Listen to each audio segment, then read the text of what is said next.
The camera opens on the deafening roar of Buenos Aires, 1978. Blue and white flags ripple like waves across the monumental stadium. Confetti swirls in the humid air. The Argentine anthem is still echoing when the lens shifts to the Dutch players, lined in orange, standing in silence. Their faces are taut, focused, but behind every expression, there's a trace of something unspoken. A shadow, an absence. One name hangs over the pitch like a ghost, Johan Cruyff. He isn't there. For the first time in a decade, the Netherlands will play a World Cup without their philosopher king, the man who taught them to think differently, to play as one mind. The man who had once said, "Playing football is very simple, but playing simple football is the hardest thing there is." Now, the simplicity was gone. The Netherlands had reached another final, 4 years after dazzling the world in 1974. But as the crowd chants Argentina, the Dutch 11 look around, waiting for someone who never came. The whistle blows. The game begins. But beneath the fever of the match, beneath the sweat, the tackles, the rhythm of total football half forgotten, lies a mystery that would outlive the tournament. Why wasn't Johan Cruyff there? Months earlier, the news had shocked the football world. Cruyff, the emblem of a football revolution, the captain, the thinker, the symbol, had announced he would not travel to Argentina. Officially, he gave personal reasons, but journalists, fans, and even teammates couldn't accept simplicity from the man who defined complexity. Rumors swirled. Some said he refused on moral grounds, that he wouldn't lend his presence to a tournament hosted by a dictatorship accused of brutal repression. Others whispered of something darker, a kidnapping attempt in Barcelona, a near-death experience that changed his view of life and safety forever. Whatever the truth, one fact remained: the world's greatest footballing mind had chosen silence over spectacle. And yet, the 1978 World Cup became inseparable from him. Every movement of the Dutch team, every pass, press, and pivot carried his fingerprints. He was everywhere and nowhere. To understand why his absence mattered so deeply, we need to rewind. Not to Argentina, not even to Munich in 1974, but to Amsterdam, the city that gave birth to total football and to the boy who turned it into art. Johan Cruyff was born in 1947 in Beetendorp, a working-class neighborhood on the eastern edge of Amsterdam. His father, Hermanus, ran a greengrocer's shop.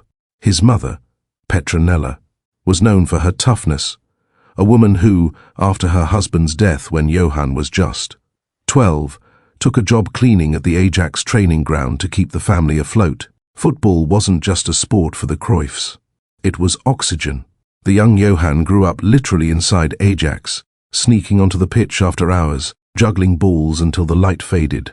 He wasn't built like an athlete, thin, angular, with a defiant gaze that could pierce through coaches, but he had something else, a mind that refused to accept the game as it was.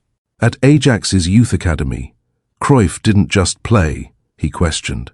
Why should defenders stay back? Why can't a striker drop into midfield? Why does the goalkeeper just stand there? These were the questions that annoyed his coaches, until they realized they were also the seeds of genius. When Rinus Michels became Ajax manager in the mid-1960s, those questions became a philosophy. Together, Michels and Cruyff built what would later be called total football. Every player interchangeable, every space meaningful, every movement orchestrated like a symphony. Cruyff wasn't just the conductor, he was the embodiment of the idea. He could read the field like a chessboard, anticipating 3 moves ahead. To watch him play was to see thought become motion.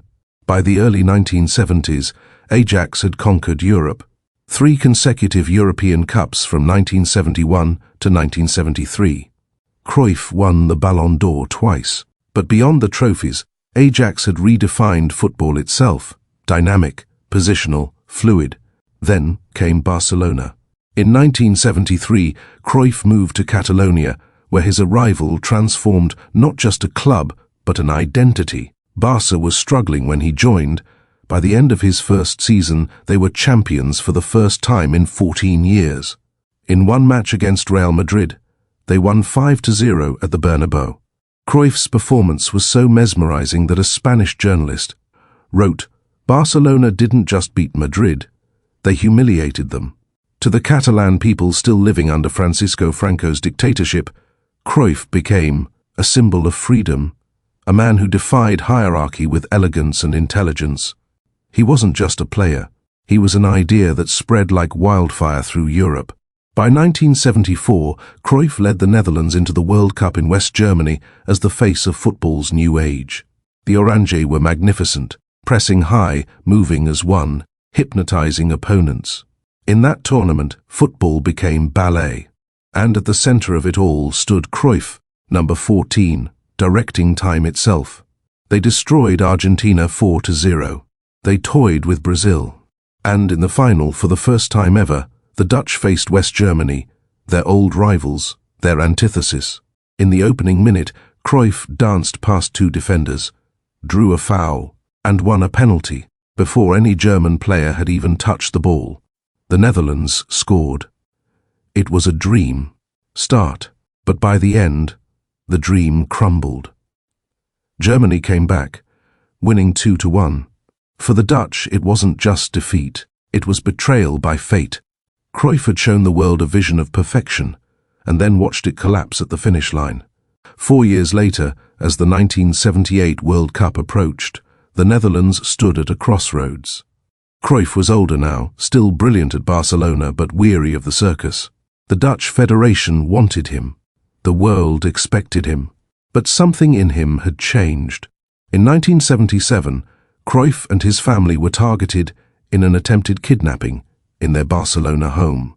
The details remained murky for years, but what's known is chilling. Armed men tried to abduct him and his wife. The plan failed, but the trauma lingered. Cruyff later admitted that the incident altered his perspective entirely. "There are times in life when there are other values," he said. "When you think about your family, about safety, about living."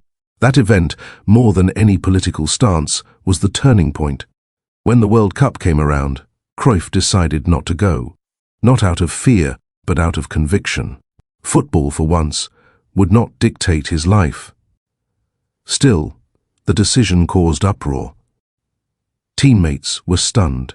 Dutch fans were torn between respect and heartbreak. The global media speculated endlessly. Some believed he refused to play under Argentina's junta. Others thought it was a protest against FIFA. But the man himself remained elusive, refusing to give a clear explanation. And so, as the plane carrying the Dutch squad lifted off for Buenos Aires, the seat that should have held Johan Cruyff sat empty. In that void stepped Ernst Happel, a hard-nosed Austrian manager with a cigarette always hanging from his lips. Where Rainus Michels had preached philosophy, Happel enforced discipline. His approach was pragmatic, stoic, and exactly what the Dutch needed after the chaos of 1974. Without Cruyff, the Orange had to evolve. The team that once played as if guided by telepathy now had to rely on structure. Ruud Krol, the elegant defender, became captain. Ari Hahn, known for his thunderous long-range shots, became the heartbeat of midfield. Johnny Rep and Rob Rensenbrink carried the attacking spark. Their opening match in the 1978 World Cup was against Iran in Mendoza. The Dutch won 3-0, comfortable but not convincing. Something was missing, a rhythm, a tempo, that invisible thread that Cruyff used to pull. But Happel wasn't chasing beauty. He was chasing results. The second game against Peru ended 0-0. Panic spread back home. The Dutch press accused the team of being Cruyff's shadow, talented but soulless. Yet, beneath the criticism, something was building. In their final group game, the Netherlands faced Scotland. They lost 3-2, a chaotic match that could have eliminated them. But a crucial goal from Johnny Rep ensured they advanced on goal difference. It wasn't pretty, but it was survival. Behind the scenes, Happel's realism was reshaping the team. Gone was the improvisation of 1974. In its place came resilience. The players began to understand that they could no longer rely on inspiration. They had to rely on each other. As the tournament moved into its second round, the Dutch seemed to harden. They defeated Austria 5-1, then faced West Germany again, a rematch charged with memory. The Germans led twice, but the Dutch fought back to a 2-2 draw. Ari Hahn's thunderbolt from 30 yards ignited the team's spirit. It was more than a goal. It was defiance, a reminder that the Dutch fire still burned. Then came Italy. Tactical, cold, precise. The Italians took the lead through an own goal, and for a moment it seemed the dream would die quietly. But then, in one of the tournament's defining moments, Hahn struck again, a curling, dipping shot from 40 yards that sailed over Dino Zoff's reach and into history. That goal became the spark that carried the Netherlands to another final. And yet, through every victory, the same question lingered. What would they have been with Cruyff? Would they have played with more freedom? Or would his presence have unbalanced Happel's order? The Dutch players never said it aloud, but they felt it. Every time a pass went astray, every time a pattern broke down, the ghost of number 14 hovered, invisible but undeniable. By the time they reached Buenos Aires for the final, the absence had become part of the story. Cruyff wasn't just missing, he was mythologized. His image appeared in Argentine newspapers, his decision debated in hotel lobbies, his philosophy dissected on television. Even Menotti, Argentina's coach, spoke of him before the final. Cruyff, he said, is a man who plays football as if he were composing music. But on that June evening, music gave way to chaos. The Dutch walked onto the pitch as 70,000 Argentine fans screamed in unison. Paper confetti rained like snow. The air vibrated with drums and horns. This was more than a game. It was a national ceremony. And somewhere, far away in Barcelona, Johan Cruyff sat with his family, watching in silence. He had chosen peace. But the world he helped build was still at war with itself, between beauty and brutality, art and survival, genius and control. The final whistle was still hours away, but already destiny was being rewritten. The night before the final in Buenos Aires, the Dutch players barely slept. Outside the hotel, crowds gathered, singing through the night, firecrackers echoing off the walls. It wasn't celebration, it was pressure. Argentina was a nation on edge, and football had become its heartbeat. Inside their rooms, the Orange sat quietly. Some wrote letters home, others replayed tactics in their heads. For Ruud Krol, the captain, it was impossible to block out the thought that somewhere, the man who should have been leading them, Johan Cruyff, was watching from afar. Coach Ernst Happel gathered the squad before dawn. He said little. He never did. You know your job, he told them. Play your game. Forget the noise. Then he walked out, leaving a cloud of cigarette smoke in his wake. As the sun rose over Buenos Aires, the team bus cut through the chanting streets toward El Monumental. Soldiers stood on rooftops. Drums pounded from balconies. To the Dutch, it felt less like arriving at a football match, and more like entering an arena of ritual. When the players stepped onto the pitch, the air hit them like a wall, humid, electric, and heavy with tension.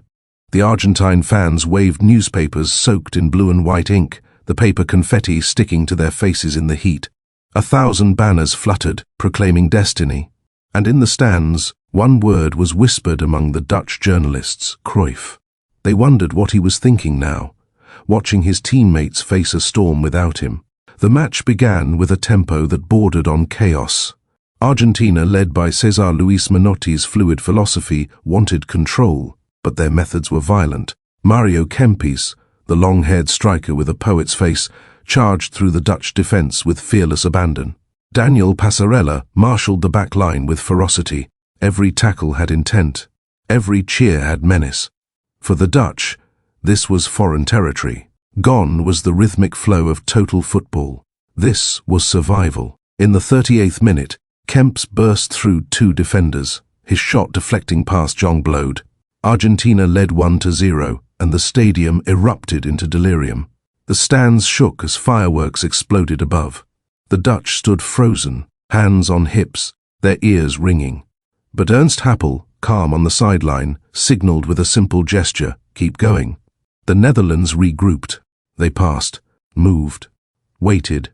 The crowd screamed for Argentina, but the Dutch began to find their shape, triangles forming, lines of movement opening. Then, in the 82nd minute, the breakthrough came. René van der Kerkhof's cross fell to Rob Rensenbrink, the left-footed magician. He nudged it toward Dick Nanninga, who rose higher than anyone else and powered home a header, 1-1. For a fleeting moment, it felt like fate was turning orange again. And then, the moment that still haunts Dutch football history.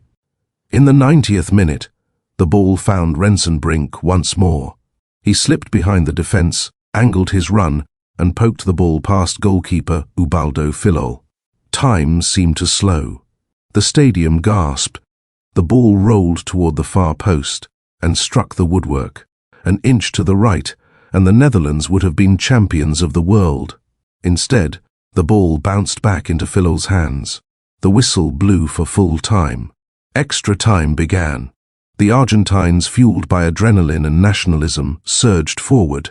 In the 105th minute, Kemps wriggled through defenders. Again, the ball ricocheting off legs before he lunged to score. 2-1. In the second period, as Dutch players wilted, Bertoni sealed it. Colme Ixi. When the final whistle came, Argentina's monumental erupted into tears and triumph. Confetti rained from the heavens. Kempes lifted his arms, covered in paper and sweat, as the stadium shook with Argentina Campeón. The Dutch players sank to the ground, motionless. Rensenbrink, who had come within an inch of immortality, stared at the grass. In that silence, the ghost of Johan Cruyff seemed louder than ever. He wasn't there to lose, but somehow his absence was part of the defeat. When the Netherlands returned home, they were met not with scorn, but with sympathy. The nation understood what they had endured. The travel, the atmosphere, the controversy, surrounding Argentina's junta, and above all, the shadow of their missing leader. For many, the 1978 final wasn't a failure. It was the closing act of a great philosophical experiment. Total football had survived without its creator. And though it hadn't conquered the world, it had proven its endurance, that an idea could live beyond the man who dreamed it. But for Cruyff, the story was more personal. From his home in Barcelona, he had watched the tournament unfold quietly. For years, he avoided questions about it. When he finally spoke, it wasn't to defend his decision, but to explain his life. "You have to make choices," he said. "Sometimes, the choice is not to play." He spoke of his family, of the kidnapping attempt that changed his priorities. "I had to think about my wife and my children. I had to live." It wasn't defiance. It was perspective. And in a way, that was the essence of Cruyff. Always thinking differently, always seeing what others couldn't. In the Netherlands, public opinion softened over time. People began to see his absence not as betrayal but as a symbol, a reminder that greatness doesn't always require presence. Meanwhile, football itself was evolving. Cruyff retired from international play but continued to shape the game. As a coach, he built the blueprint for modern Barcelona: positional play, pressing, intelligence, the same ideas born from Amsterdam's streets. And through Barcelona came Pep Guardiola, who would later take Cruyff's ideas global.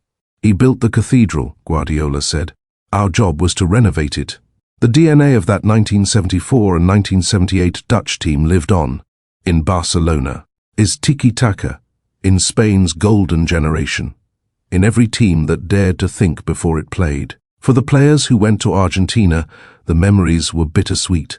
Ari Hahn, whose goals against Germany and Italy had defined the run, often reflected that they weren't just fighting opponents, they were fighting expectation. "We were chasing ghosts," he said. Cruyff's shadow was always with us.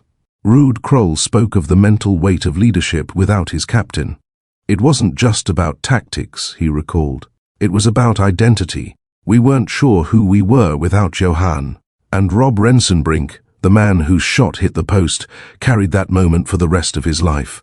When asked years later what might have been different if Cruyff had played, he smiled sadly. "Maybe nothing. maybe everything. For Argentina, the victory became national mythology. Mario Kempes became a hero, Menotti a visionary, and the tournament a moment of unity for a country divided by fear. Football, for a fleeting summer, masked the fractures of politics. But in the shadows of history, the 1978 World Cup is remembered not only for who won, but for who wasn't there. In the decades that followed, Cruyff's absence became one of football's great what-ifs. What if he had gone? Would the Netherlands have finally lifted the trophy they deserved? Would his presence have steadied the team amid the chaos? No one will ever know. Yet, what we do know is this: Johan Cruyff's decision, whether born of principle, fear or love, changed football forever. His absence forced the Netherlands to grow beyond him, to prove that total football was not a man, but a movement. And perhaps that was his final lesson. Cruyff believed that football was a reflection of life, that the way you play reveals who you are. In 1978, by stepping away, he revealed something deeper, that integrity in the end is worth more than victory. Years later, reflecting on that choice, Cruyff said, "Every disadvantage has its advantage." It was one of his most famous sayings, and it fit perfectly. His disadvantage, his absence, had allowed others to rise. Ari Hahn, Johnny Rep, Ruud Krol, each carried forward his spirit, his principles. They were no longer playing for him, but through him. When the Dutch reached another final in 2010, echoes of Cruyff's philosophy still rippled through their play. And when Barcelona dominated Europe under Guardiola, the fingerprints of the man who had refused to play in 1978 were everywhere, in every triangle, every pass, every movement. It turned out that absence, too, could be a form of presence. By the time Johan Cruyff passed away in 2016, tributes poured in from every corner of the world. Coaches, players and presidents alike spoke of him not as a footballer, but as a thinker who reimagined the game. In Amsterdam, murals appeared overnight, the boy from Bettendorp immortalized in orange. In Barcelona, the Camp Nou crowd held up banners reading "Gracias, Johan." And in Buenos Aires, some Argentine fans placed flowers outside El Monumental, where his ghost had once loomed. Because even in victory, Argentina's story was entwined with his. Menotti, reflecting years later, said, "Cruyff was the most important player who didn't play. His absence gave the tournament its soul." The Netherlands never did win the World Cup, but in a sense, they won something greater: the world's respect and the enduring identity of thinkers, artists and dreamers. Every generation since has inherited that paradox: brilliance and heartbreak, perfection and incompletion. The idea that football can be more than a game, that beauty matters even when it doesn't win. That is Cruyff's legacy. Not the goals, not the trophies, but the idea that imagination is the highest form of courage. In 1978, his silence echoed louder than any cheer. It forced a nation, and perhaps the world, to ask, what is greatness really worth? And as we look back, decades later, the answer still feels open, a space on the field that no one has yet filled. Johan Cruyff didn't lift the World Cup, but his fingerprints are on every beautiful game that came after. His absence, in the end, was not a void. It was a mirror, showing us that sometimes the truest legacy comes not from what we do, but from what we choose not to. And if this story moved you, if the echoes of the World Cup still make your heart beat a little faster, stay with us. More journeys, more legends, more moments that shaped the world's game are still to come. Subscribe to the channel, turn on notifications, and join this growing community of football storytellers, because the past is never just history. It's the heartbeat of everything still to come.